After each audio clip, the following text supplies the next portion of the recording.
Le cinquième composant, comme je l'ai dit, c'est l'olive, l'huile d'olive. L'huile d'olive qui va ici nous avoir un aspect particulier dans notre vie en tant que chrétien. L'olive c'est un arbre qui va à la particularité de résister dans des temps de sécheresse extrême. Et malgré tout, elle porte du fruit.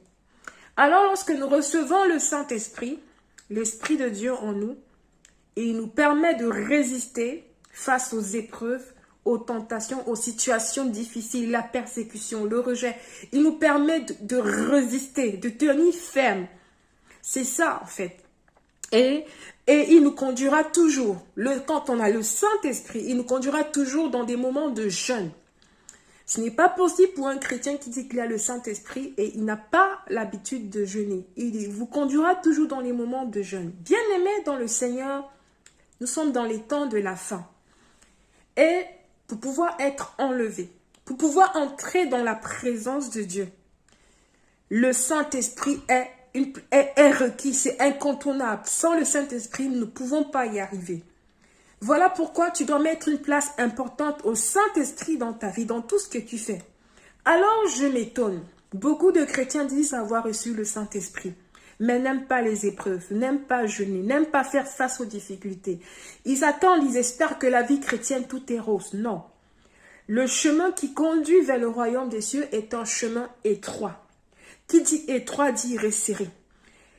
Vous ne pouvez pas avancer sur un chemin étroit en regardant derrière ou en regardant à gauche et à droite. Vraiment, c'est tellement étroit qu'on regarde droit devant soi. Bien-aimé, et ce n'est qu'avec le Saint-Esprit que nous pouvons avancer.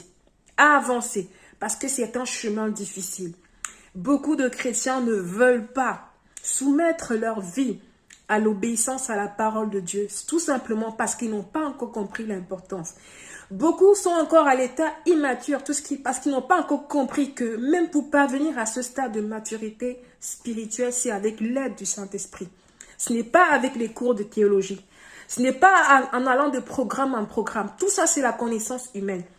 Vous pouvez, par exemple, avoir cette parole de Dieu, mais sans l'Esprit de Dieu, vous ne pouvez pas la comprendre. La Bible, on a besoin de l'Esprit de Dieu pour comprendre la parole de Dieu. Bien-aimé, je t'invite vraiment à te repentir toutes les fois où tu as négligé le Saint-Esprit, où toutes les fois tu t'es dit non, tu vas t'en sortir par toi-même. Non, nous avons besoin de l'Esprit de Dieu dans tout ce que nous faisons. Et ce n'est pas possible pour un chrétien qui affirme être né de nouveau en vivant dans le monde, dit qu'il a reçu l'Esprit de Dieu. Non, parce que l'Esprit de Dieu nous pousse toujours à la repentance, au renoncement, à faire ce